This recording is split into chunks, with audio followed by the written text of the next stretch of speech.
Maliennes, Maliens, mes chers compatriotes, il y a 62 ans que les pères fondateurs du Mali célébraient en communion avec le peuple l'accession de notre pays à la souveraineté nationale et internationale.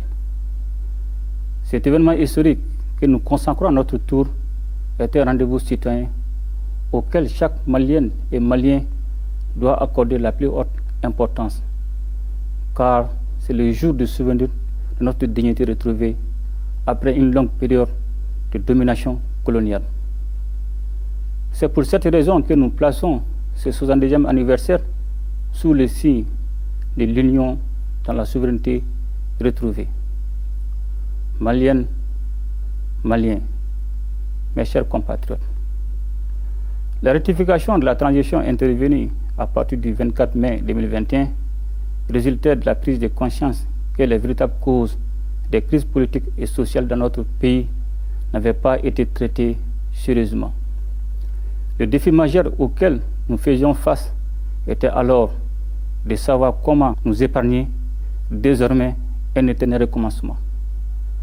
C'est pour trouver des réponses appropriées à leurs revendications légitimes que les Maliens se sont retrouvés au cours des mémorables assises nationales de la refondation qui ont tracé les sillons des réformes dans tous les domaines de la vie nationale.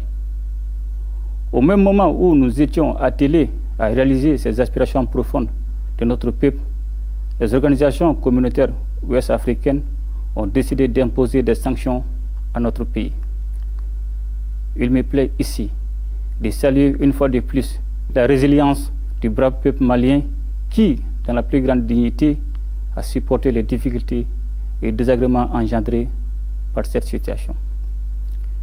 Ces sanctions conjuguées avec d'autres facteurs ont occasionné une augmentation du coût de la vie qui a affecté l'ensemble de la population, mais plus particulièrement les couches vulnérables.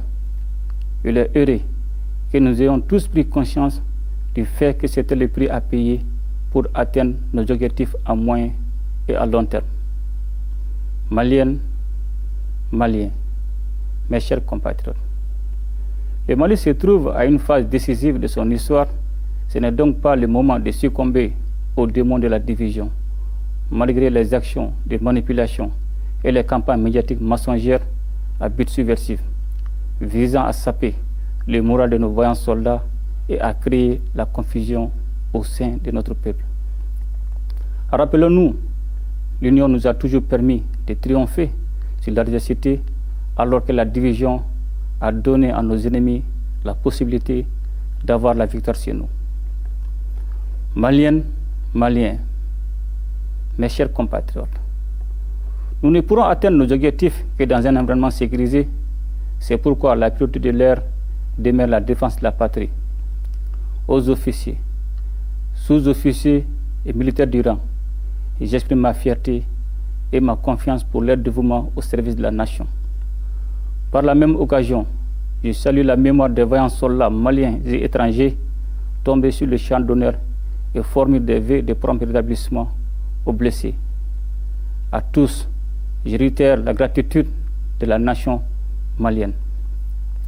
J'ai également une pensée pieuse pour les nombreuses victimes civiles innocentes de toutes les localités meurtrières du pays.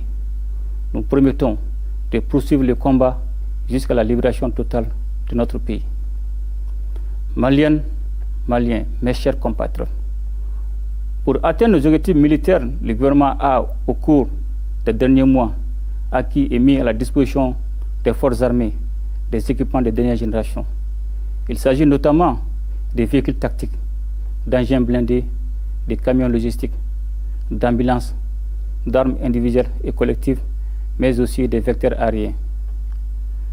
La montée en puissance actuelle, fruit d'un renforcement acharné des capacités terrestres et aériennes des forces armées, résulte d'une série de réformes et d'améliorations conséquentes des conditions de vie et de travail des hommes et femmes qui se battent au quotidien avec ardeur contre le terrorisme et les autres menaces qui assaillent notre pays.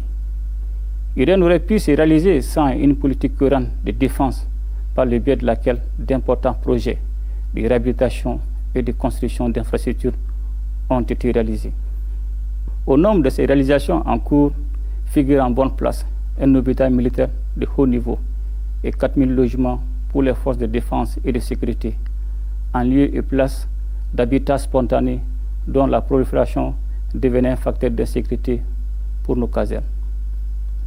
Maliennes, Maliens, mes chers compatriotes, l'œuvre de refondation de l'État initiée sur la base des recommandations des Assises nationales de la refondation se poursuit à travers plusieurs actions comme l'adoption d'une nouvelle loi électorale et l'élaboration d'une nouvelle constitution qui nous permettront de doter notre pays d'institutions démocratiques stables. Au regard du vœu ardemment exprimé par le peuple malien lors des assises nationales de la refondation, il était devenu indispensable de respecter la volonté populaire, d'où le comité indépendant de suivi et évaluation des recommandations des assises. Dans le même sillage, le renouveau de l'administration d'État est engagé avec les activités de mise en place des systèmes intégrés de gestion des ressources humaines de l'État et des collectivités territoriales, intégrant les données du recensement administratif à vocation d'État civil. Maliennes, Maliens, mes chers compatriotes, s'il y a un domaine où les Maliens ont de fortes attentes, c'est bien celui de la gouvernance de l'État. À ce niveau, il me plaît de rappeler que la lutte contre la corruption et la délinquance économique et financière figurent au centre des actions du gouvernement de la transition.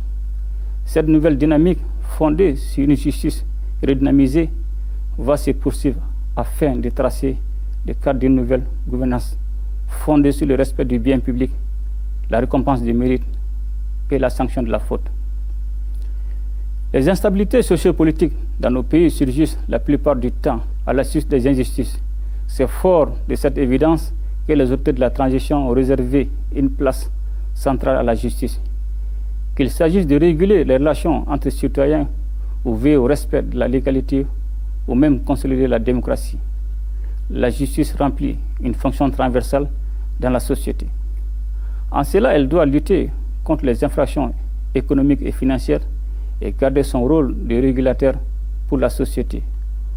Conformément à mes orientations et instructions, la lutte contre la délinquance économique et financière demeure au cœur des actions du gouvernement de la transition dans le domaine de la gouvernance. Dès à présent, et en attendant l'opérationnalisation du pôle national économique et financier, des actions sont en cours pour donner des suites judiciaires aux différentes dénonciations faites par les structures de vérification et de contrôle. Maliennes, Maliens, mes chers compatriotes, la réalisation des ambitions de notre nation est liée à l'existence d'un capital humain de qualité qui est lui aussi tributaire des secteurs de la santé, de l'éducation et de la culture. C'est conscient de cela que, dans le domaine de la santé et du développement social, le gouvernement a mis l'accent sur la lutte contre les maladies, la construction d'infrastructures et la mise à disposition d'équipements, ainsi que le renforcement de la solidarité et la lutte contre l'exclusion.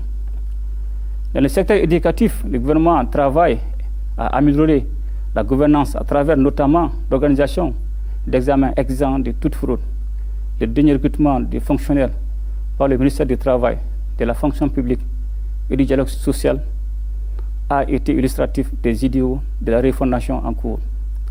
Il me plaît également de rappeler les actions qui sont mises en œuvre pour le renforcement de l'employabilité des jeunes et le développement de l'esprit d'entreprise qui ont amélioré l'accès à l'emploi et assuré la promotion de l'auto-emploi.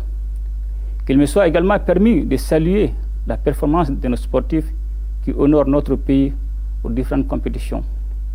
En définitive, toutes les actions destinées à avoir un capital humain compétent devraient reposer sur un type nouveau de Malien, qui sera le pâtissier de Malikoura. À cet effet, la culture a un rôle déterminant à jouer. Il s'agit, dans ce domaine, de protéger et de valoriser notre patrimoine culturel et de faire émerger un Malien pétri des valeurs cardinales de notre société, un Malien travailleur et patriote. Maliennes, Maliens, mes chers compatriotes, le développement économique est un impératif pour satisfaire les besoins vitaux de la population et assurer l'avenir. C'est pourquoi le gouvernement s'est attelé à agir sur les différents segments qui sont l'économie et les finances, les infrastructures, le développement rural, l'énergie et les mines, l'industrie et le commerce. Comme vous le savez, en raison de la situation que notre pays connaît, les appuis budgétaires ont été réduits de manière drastique pendant que la perte des recettes fiscales a atteint 3% du PIB. Dans le même temps, la crise sécuritaire a entraîné l'accroissement des dépenses militaires au détriment d'autres secteurs. Le contexte s'est encore détérioré avec les sanctions de la CEDEAO et de l'UEMOA, ainsi que l'évolution de la crise en Ukraine.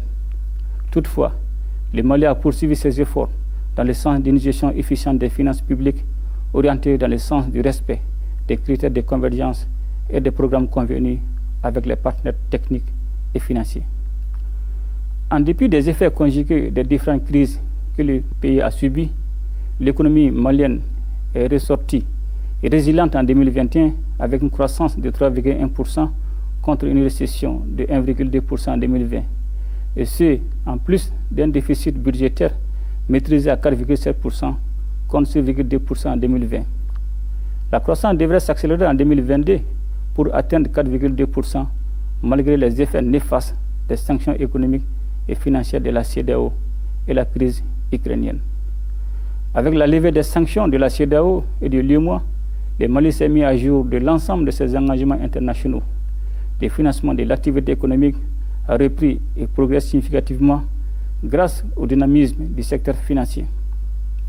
Maliennes, Maliens, mes chers compatriotes, le gouvernement est pleinement conscient des difficultés que connaissent les ménages, particulièrement les femmes et les enfants, en raison de la hausse des prix.